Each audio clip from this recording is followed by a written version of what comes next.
So thanks for joining us. We've got Leah and Sandra on the call at the moment. So you're welcome to show your cameras if you would like to or not, up to you.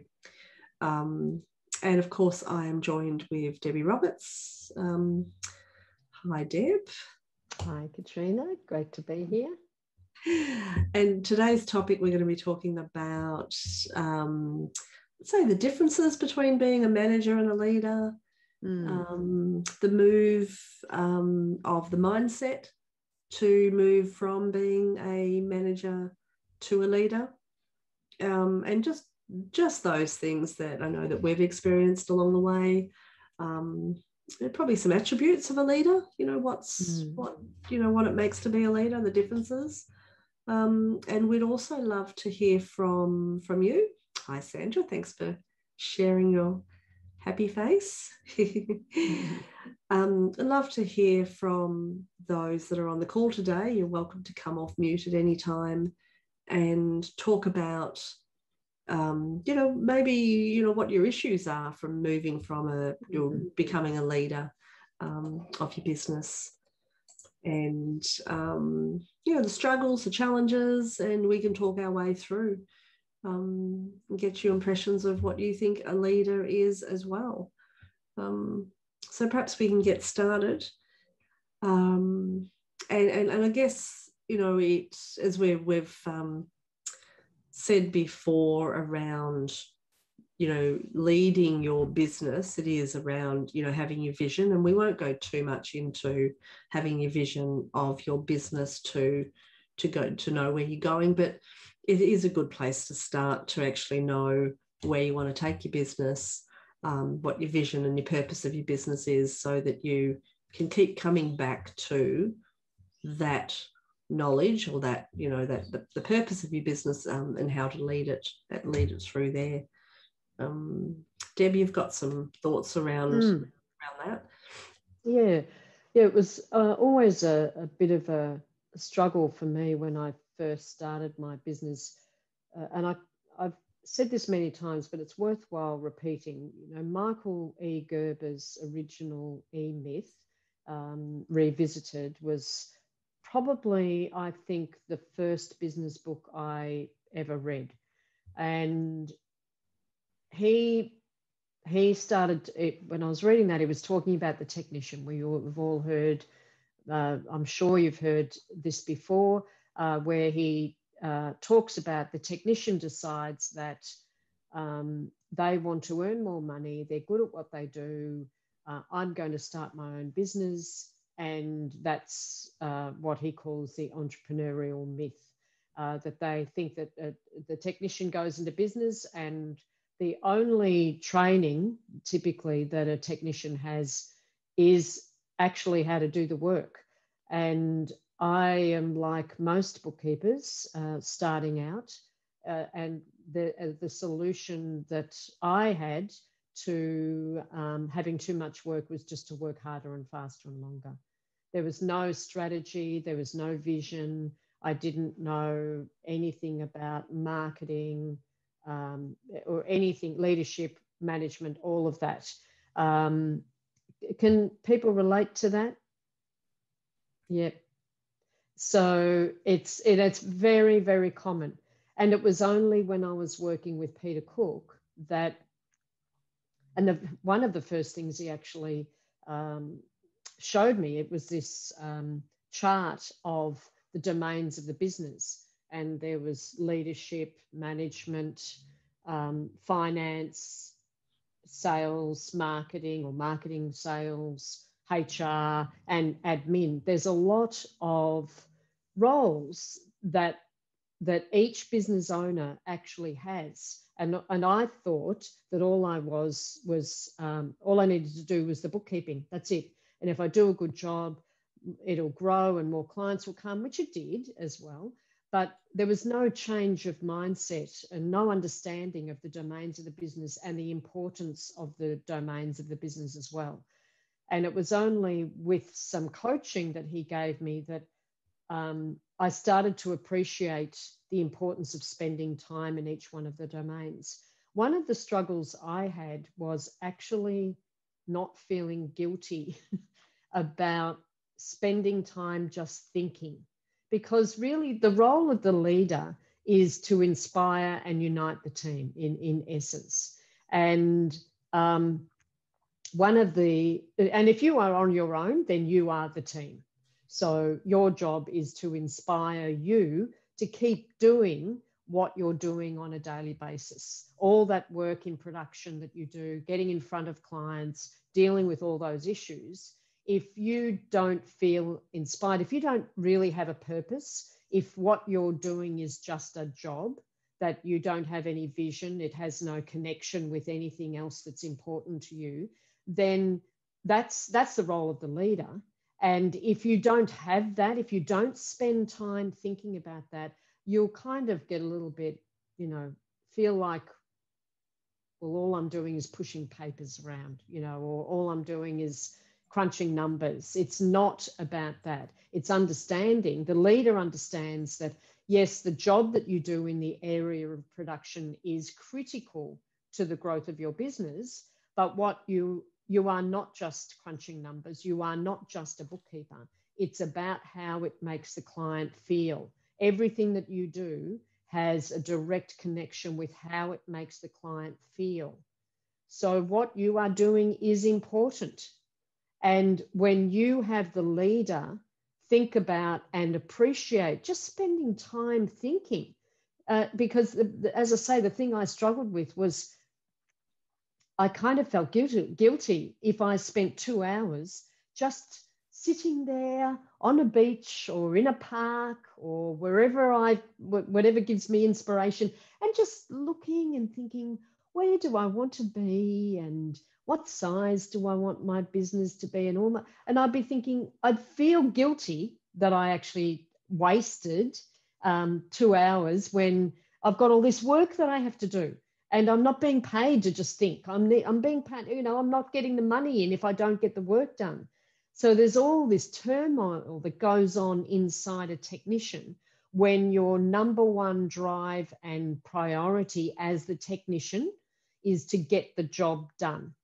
But you can see how that in itself can be a conflict if the whole leaders of each one of the domains aren't working in unison together. So if production is the dominant thing, the dominant domain, and I'm just getting this work done, then all you will do is work harder and faster and longer, because there will be more and more work come as you do your job, and you'll just go faster and faster, and that's not sustainable. That's why it's so important to really understand what the domains are in your business, what the role is in each one of those domains, what skills you need in order to achieve success in that domain, and also how do all these pieces of the puzzle fit together. When you get that it's not just about production, you'll have an epiphany like I did, and I'll go, I get this now. I have to spend time, even though, if there was any guilt thoughts, I'd go, shut up, go away, I'm not listening to you. This is actually important. And that the leader's role is, I can't emphasize enough, is critical in the longevity of your business. As I say, if it was just up to the production manager, they would flog you to death. The production manager would get you working harder and faster and longer. But the production manager needs to get perspective, because that is just one role in 5 or 6 other roles in your business. Yeah, it's a great summary of how to be looking at your business to build a stronger business. And I did a very similar thing. My first book was the E-Myth Revisited as well. And the first exercise I did, which I think is in the first chapter, is around the organizational chart in those domains. And it's like I'm putting my name in everything. Yes. But it's becoming to visualize, I suppose, of what it can look like. And although you might not think right now I am putting on a HR manager, like that's a bit crazy thought when, you know, you're doing all of it and you're not putting on a marketing manager, but at least you're visualizing the different areas of the business that you do have to spend time in, as you've said, Deb. And that sort of gave me the realization of building a bigger business, or a business that had all different departments in it, rather than, as you say, just being the technical worker of the business. It is an epiphany when you do that exercise. And you could visualize it in your head of just, you know, what it should look like. But I really encourage you to write it down, write out that organizational chart and put all of the different sections in it. And it just gets you to feel it, I think, a little bit more. The emotion is more attached to it when you're looking at it in that way. Yeah, and we had an exercise when Pete and I ran the bookkeeping business boardroom, when we travelled around Australia and did that. This was actually one of the exercises. And further from what you're saying, Katrina, I suggest that you do that. So if you've got a bit of paper in front of you right now, just put boxes down and start off with, at the top, leadership, and put a little circle inside that box. And underneath that is management.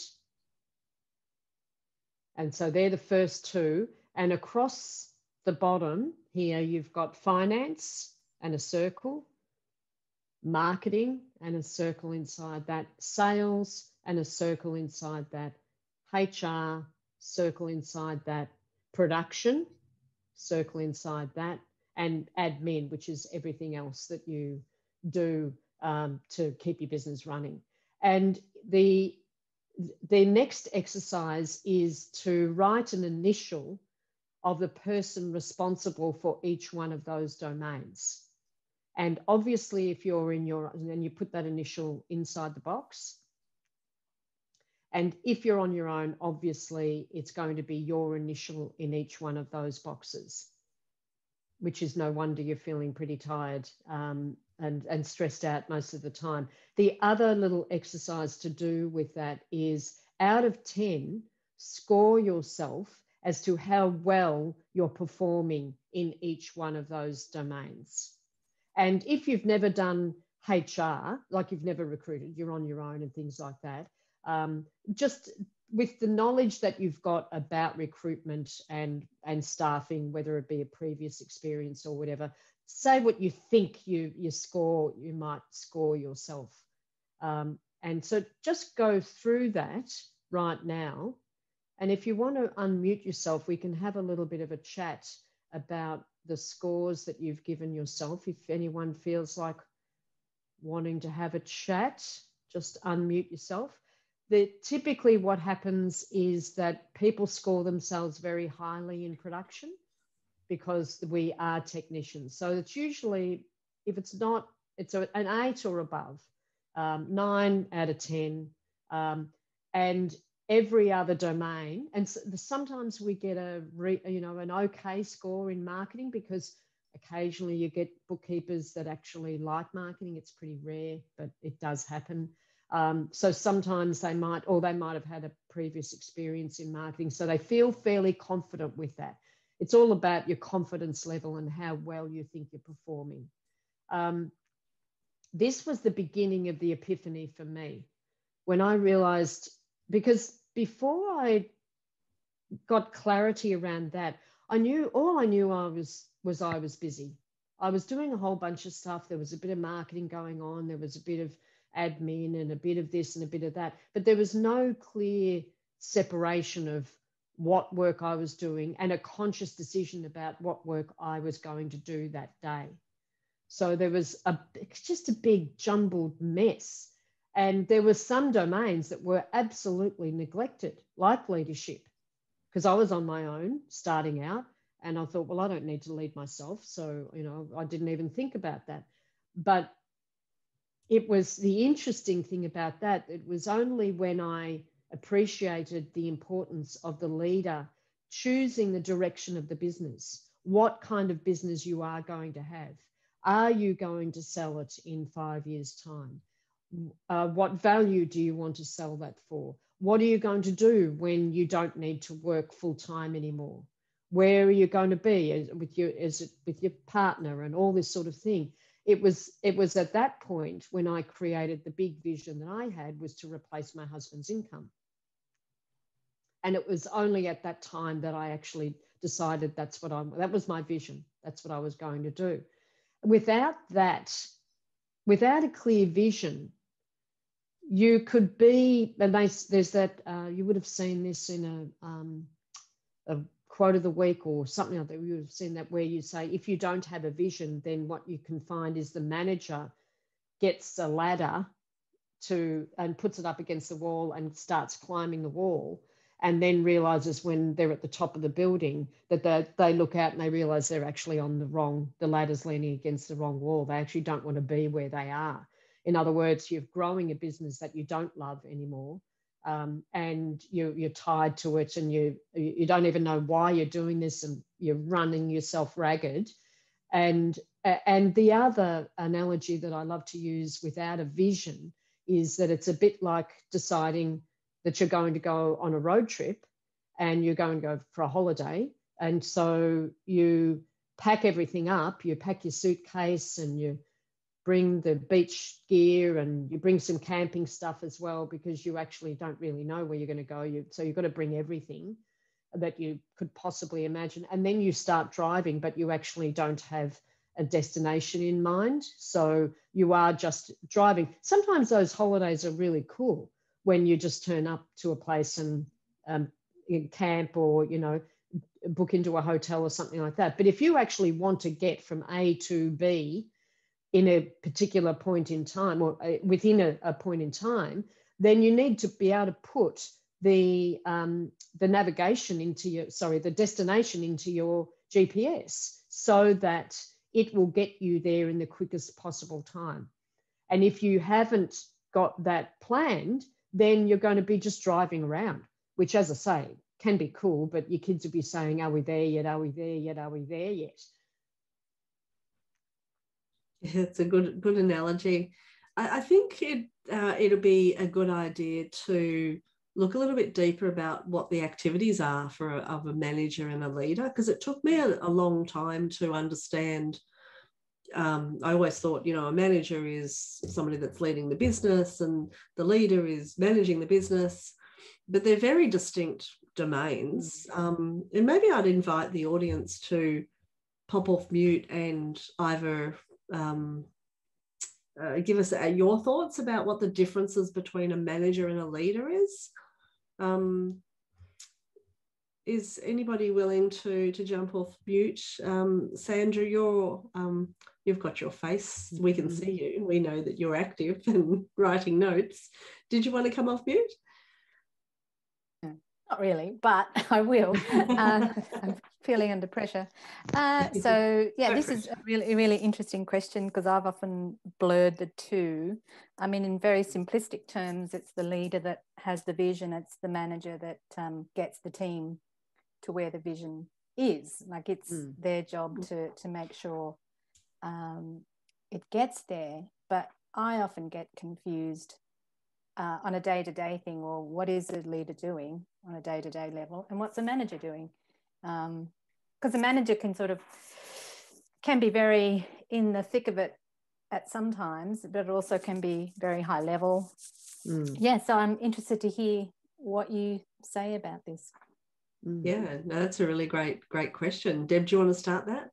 Yeah, and I think the definitely, for me anyway, the leader is high level, and yes, the manager is high level as well at different times, but they're just at a different level, if you like. The leader is, again, I'm going to use another analogy, where you get into a helicopter and you fly up, and you look and as you're flying up, the trees get smaller and the cars look like little toys, and then what you can see then is the horizon. This happens in a plane, helicopter, whatever. You've seen this before. It's really fun watching the freeway and all the cars driving along with their lights on, and it's a bit like this mini world. the leader's job is to continually be looking towards the horizon and looking for opportunities as well. So what, there's lots of opportunities that can come, and some of them are worth considering, and others are going to just be a distraction to where your end game is, which is that we always say start with the end in mind. The manager's role is more hands-on, but they also need to be thinking strategically. So they basically put in the systems. So it's all about what systems. Okay, the leader says, I want to sell, has told us that they want to sell their business in 5 years for $500,000.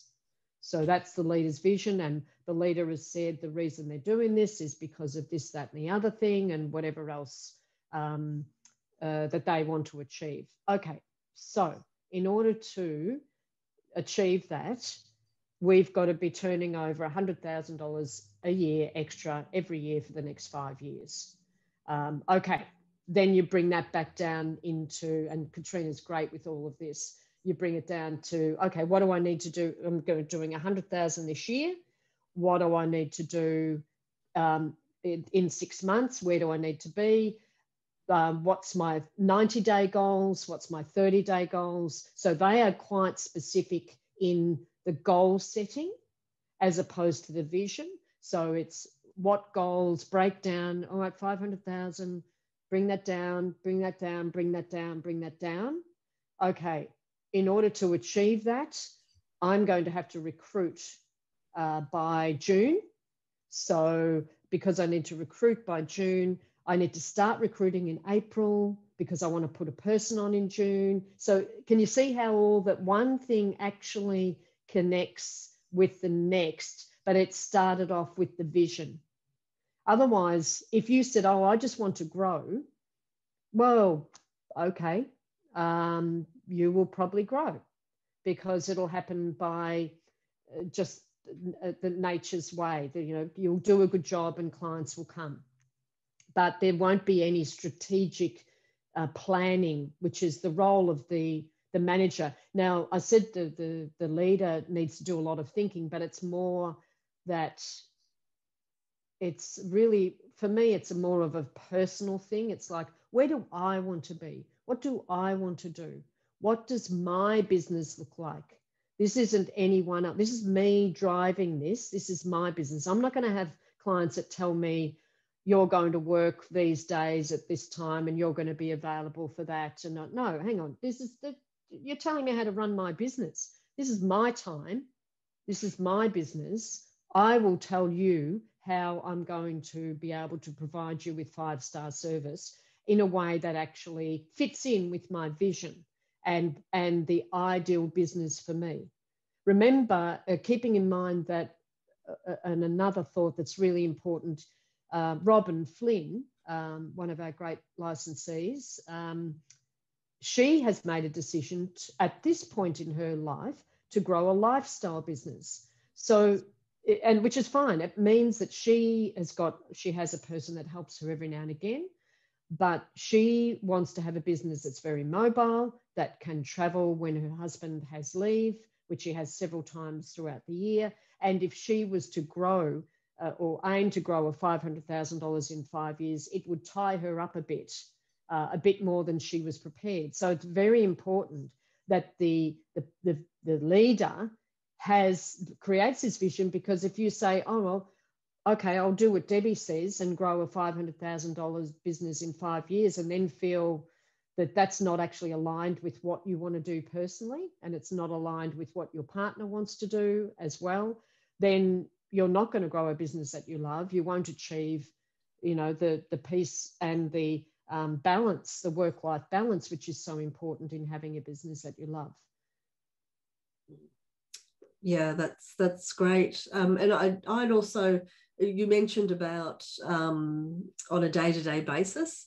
So I think a leader is not on a day-to-day basis. Yeah. I think a manager will bring to the leader, we need to make a decision about, this, whether it's a system or it's a staff member or it's a next step or it's to improve our client base, or what direction the business is going into, then the manager will go to the leader and say, we need to sit down and have a conversation between ourselves. You go and work out, okay, I want to increase my sales by 100,000. Let's take it to the leader, and like, how am I going to do that, leader? So then the leader will think about that and process that, and so the leadership role is not on a day-to-day. It's the manager dealing with the day-to-day work, directing. The manager is directing the staff and the systems. So, managing, putting the systems into place, making sure all the workload is happening at the right time, scheduling out the workload, and then you've got the production actually doing the work. Yeah. So in an ideal business, you want to move away from doing the work, so that you are just sitting as a manager's role. That's what I see as the ideal business. If you want to just scale your business and build an asset and sell your business, and the best value that you have in your business is if the business is not dependent on you. So you move away from all of your client work, you become the manager and the leader, and hire staff to do the work. Yeah. And also what that sort of planning enables is, you will then look at your other little boxes that you've got on your piece of paper, and you'll say, okay, marketing, I can't add $100,000 a year for the next 5 years without ramping up my marketing. So no longer that strategy that you use of doing a good job and clients will come, which they will, that's not sufficient to add $100,000 every year. So what then you put on your marketing hat, you become the marketing manager, and you set yourself some KPIs. So the manager comes to the marketing manager, as Katrina said, the leader goes to the manager and the manager goes to the leader. The manager then discusses with the marketing manager, okay, what marketing strategies are we going to put in order to achieve $100,000 over the next 5 years? And the marketing manager this is your opportunity to look at your skill sets. And it's a different skill set, obviously, and bookkeepers are not typically trained to be marketing. We're not marketing people. Of course, in the pure bookkeeping system, you've got all the templates. Which one of those are you going to use? And you'll do networking, meeting with accountants, or referrals from clients, all the proven strategies to grow your business. But then you need to set yourself, and the manager will then say, so if you just imagine, if being the manager of a business, you recruited a marketing manager.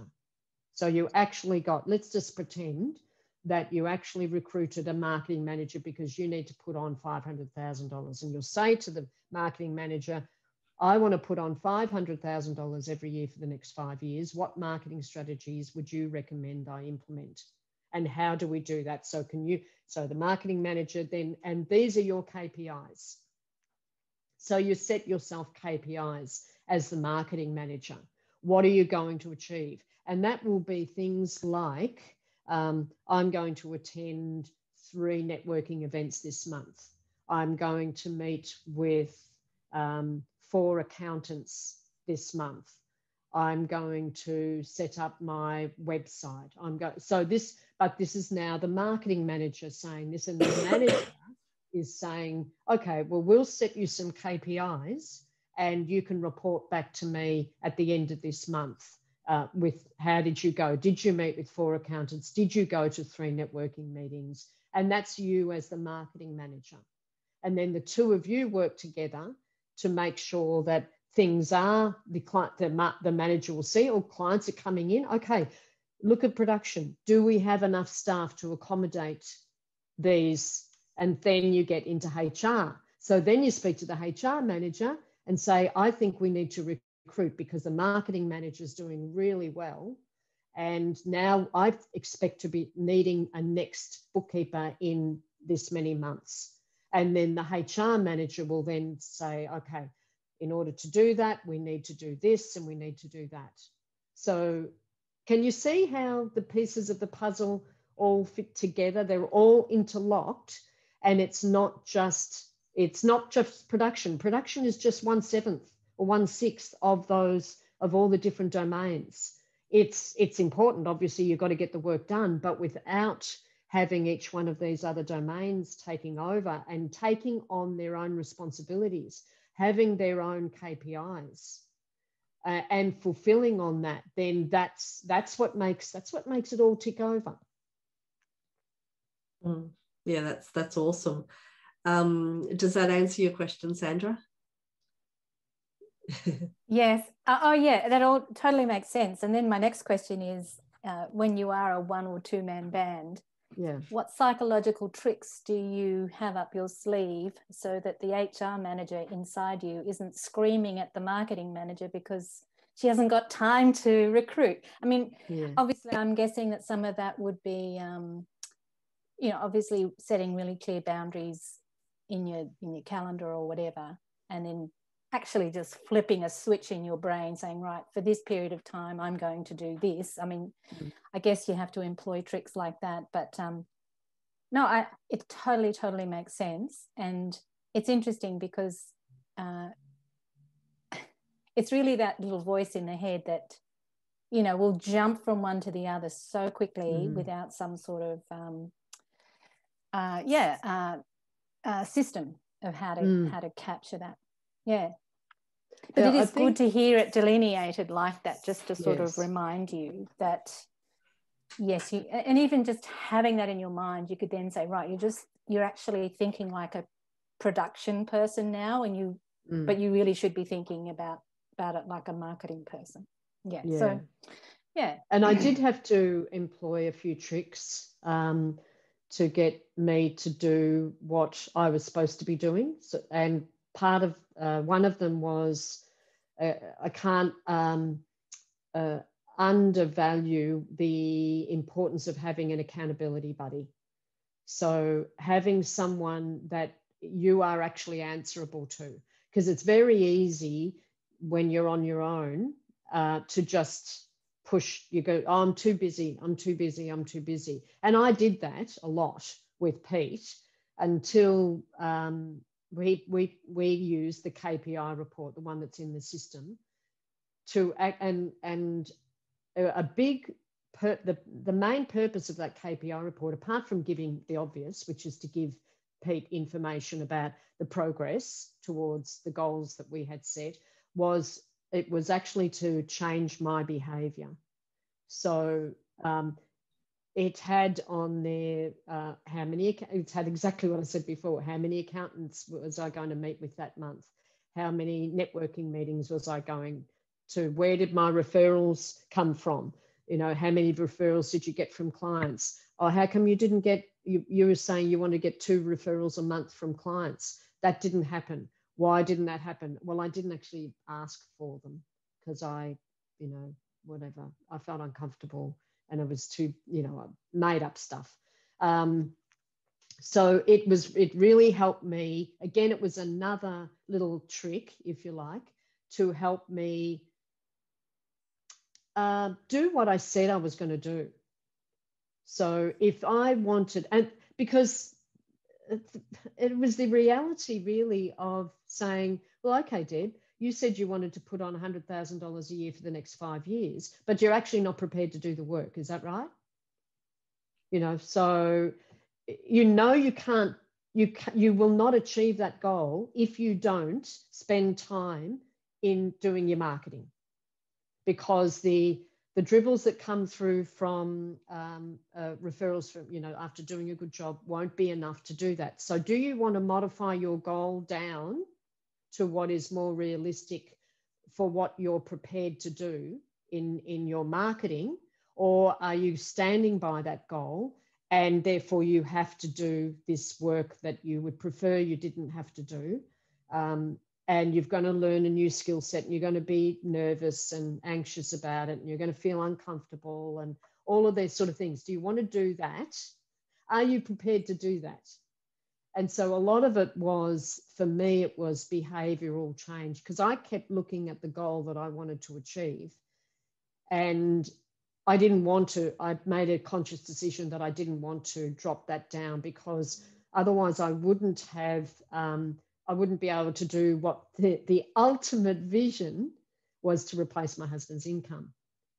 So can you see how that overlay filtered down through, well, what's the goal? Well, in order to replace your husband's income, you've got to put on $100,000 a year for the next 5 years, or whatever whatever it is. But so if, Deb, if you're not, and then you come back to what I was saying before, then you bring it back and bring it back and bring it back and bring it back. What am I doing today? What am I doing this week that's going to keep me focused on that goal? So what marketing am I doing this week? So what I did, then one other trick was that I blocked out time in my week for the marketing. This is my 3 hours of marketing activity, which included a networking event and other things associated with that, and maybe a meeting with an accountant or something like that. But I blocked out that time. It's very easy when you're on your own to actually delete that appointment, and it just says, do you want to delete this event? and when that's where your accountability buddy comes in, because if you keep deleting the thing you don't want to do, then when you've got your accountability buddy, like I had with Pete, then that person can say, hang on, you said you wanted to put on $100,000 over the next 5 years, but I'm looking at the last month and you haven't spoken to one accountant or been to one networking. Where's that's not, it's not going to happen. And so you're constantly reviewing your KPIs in line with what your vision is, which is what the manager's role is. And the manager is constantly guided by the leader's vision, and keeps coming back to the leader and saying, are you sure you want to do this? Because I'm having trouble with my staff. The marketing person's not really performing. And the HR one is nervous about recruiting because of all the other things that come into it. Are you sure you really want to do that? You want to replace your husband's? Yes, I want to do that. I am sure. Okay. We all need to step up. It's a little bit schizophrenic in a way, because you do pick things up and put them down, and pick it up and put it down. And so you've got to switch things on and off reasonably quickly. But some of the tricks is get a KPI report, use the one in the PBS, decide what your goals are. Obviously, get your leader, make sure you're clear on your vision, and have an accountability buddy who will keep you accountable for that vision, and give you, with a tough love kind of approach, asking you those hard questions. Is that really what you want? Well, you didn't do this. So that's going to have a ripple effect. It's going to have an ongoing flow-on effect with your ultimate vision. And I think, Sandra, you can see there when your first question was around the HR is annoyed with the marketing manager, or there's a confusion about who's going to do the work, what needs to happen first. It is refer it back to the leader, and then go through that process of, what is it that you really want to do? What is the most important thing as the leader of this business? Is it HR or is it marketing? And then delve down into the reasons why, and what's that going to give you, like what's the biggest bang for your buck? Is it putting a staff member on to take over some of your workload so that you can do some marketing activities? And there's always, when we're coaching, there's always a hit to your back pocket when you put a staff member on, but it is for a very short amount of time, because then you up your valuable work or your marketing activities, or improving your systems and working on your leadership to then, build up your business, which will replace that income pretty quickly. But that's where a lot of people are nervous about putting staff on, because it's going to affect their bottom line. It's only a short period of time, and it's for the bigger picture. And the leader will tell you that, will, advise you. And I think that the other thing, when you consider that that bookkeepers are technicians, and most of the time we've had no other training in running a business. Pretty much everything you do that's outside of the domain of production will feel uncomfortable, and it'll be scary, and you won't be confident with it when you first start. So having those strategies, those tricks, Sandra, that's why I created the accountant presentation, because I wasn't meeting with accountants because I was nervous and I would forget what I was supposed to say. And it was, it was a bumbling kind of, just was completely ineffective. So I created that everything we've got in the system was to trick me into doing it. So to make it easy for me. So I would have new client packs. I know it's different now where you have not completely, but it's a lot of virtual stuff. But I had pretty much all of my clients I met face to face. And I would make a new client pack, and I would have 5 or 6 of them stacked on my shelf, so that I was always ready to meet, to do an accountant presentation, to do a prospect presentation. It wasn't like an accountant wants to meet with me. Oh, I need to run around and print off this, and I've got to go there, and I've got to set. No, I'd go on a Saturday when I was, part of my work. I'd go into the office and say, right, I'm going to set up all my marketing collateral, because marketing is the one thing I hate doing. And I've got to make it easy. I've got to trick myself into making it easy, or not making excuses not to do it. So I would have all my marketing collateral all ready, whatever it is that you use for your marketing. I'd have my spiels ready, all this, my 60-second infomercial, all the things I needed to be prepared. Otherwise, I would make up other excuses to not do it and justify why I didn't do that. But then my accountability buddy would say, well, hang on a minute. You won't achieve $100,000 every year for 5 years. So what are you going to adjust? Are you going to adjust your goal, or are you going to adjust your behavior and suck it up and just get on with it? And I had to disregard how I felt. But the more prepared I was, the easier it was to suck up how I felt. So I was nervous. I felt, this terrible knot in my stomach. I had to take a deep breath, and I'm meeting with the accountant, and I'm walking in the room, and it's like this out-of-body experience where you go, okay, just sit down and just go through the accountant presentation and go like that. And then I did lots of those. I then did lots of those. I became confident. I felt comfortable having a conversation with the accountants. The more you do, the more confidence you get. I think also taking the opportunity to put a leadership hat on makes such a big difference in moving forward. As we said at the start, as Deb said at the start, is that we want to sit in production and technician, and we don't know how to put that leadership hat on, or we feel uncomfortable or guilty that we are putting a leadership hat on and going out into the park for 2 hours to think. I think doing that was the most liberating thing of building the business. It was allowing you time to think and not just keep catching up and working reactively. It allowed you to really, we say it all the time, planning out your business, your vision for your business, but it's the most liberating and empowering thing is to spend time in your own thoughts, to be able to create that dream, that vision, that, to work out what that vision is even. It's just to stop and think, and it can totally change the trajectory of your business and the way that you work. And I highly encourage that you just, make sure that you do weekly take time out and just sit and think. Without any outcome at all for those thoughts. It's just think.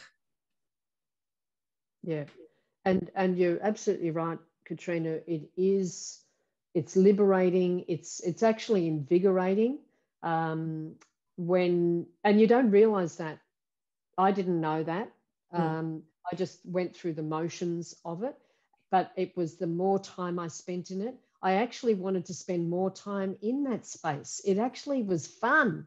Like I'm imagining my future and it's essentially creating my own future, being in control of my own destiny, if you like. And that I actually didn't want to leave that space. I wanted to spend more. So I thought, well, in order to spend more time, I need to put on more staff, so I can hand over more of this production work and hand that over to the staff, and then spend more time in the leadership and in the management domain, so that because I've got the right staff. When I first started that journey, and I've told this story before as well, when Pete was trying to get me to end up doing 0 bookkeeping hours. And so that was on my KPI report, that how many hours, Deb, have you done in the last month? And he said, how come there's still 20 hours in this month? Well, he's this client and I haven't had time. But really I was actually nervous about talking to him and telling him. That's the thing, that if you are really honest with your accountability buddy, and you feel safe, and that they're a trusted advisor, if you like, you will allow yourself to be truthful about what's really going on. And Pete drew that out of me all the time, constantly asking, why do you think that? Or why is that? And why? He would ask all the time. And I go, oh, I don't know. Why else? But it was, to find a person like that is absolutely invaluable. And the more time I valued that and spent in it, yes, it then said, it gave me, I just wanted to be in there more often. And Pete, that's right, I was going to say, Pete said, so why are you still doing bookkeeping hours? And I said, oh, look, I really do like doing the bookkeeping. I really, I love bank recs and, get those BASs done and it all. And he said, right, Deb, okay. So if you love bookkeeping that much, you find a not-for-profit, a charity of your choice, and you volunteer pro bono to do their bookkeeping for them, and you do it on the weekend so it doesn't happen during the week. And it turns out I didn't love bookkeeping quite so much as I thought, because I never did that. And what I admitted to was, well, I'm actually nervous about talking to him, so I'm avoiding doing it. And he said, why are you nervous? Because I think he might get angry.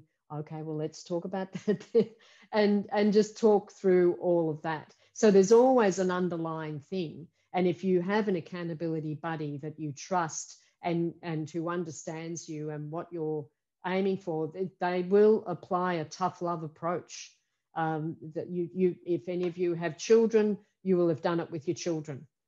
Setting boundaries, making them accountable, all those sorts of things is a tough love approach, because that's what they need out in the real world. They need to learn those skills. And that's what I learned, and that's what I'm passing over as well. That's great. There's a lot of knowledge there and a lot of great content. And we all take it in at different times and learn and accept and embrace, this knowledge. It's like an onion. We'll take off a layer and we'll take on a little bit more of what you say. And then, you'll be comfortable in that space. And then, another layer comes off, and then you grab another bit of knowledge and take away with that. So it's constant learning. It's constant personal development. And that's part of being a leader as well. As one of the activities of a leader is to continue pushing yourself out of your comfort zone and continue learning, reading books, joining these type of forums and sessions, so that you can keep developing those leadership skills to be able to tell the HR or the marketing or production what to do. What's the strength to advise and lead that business.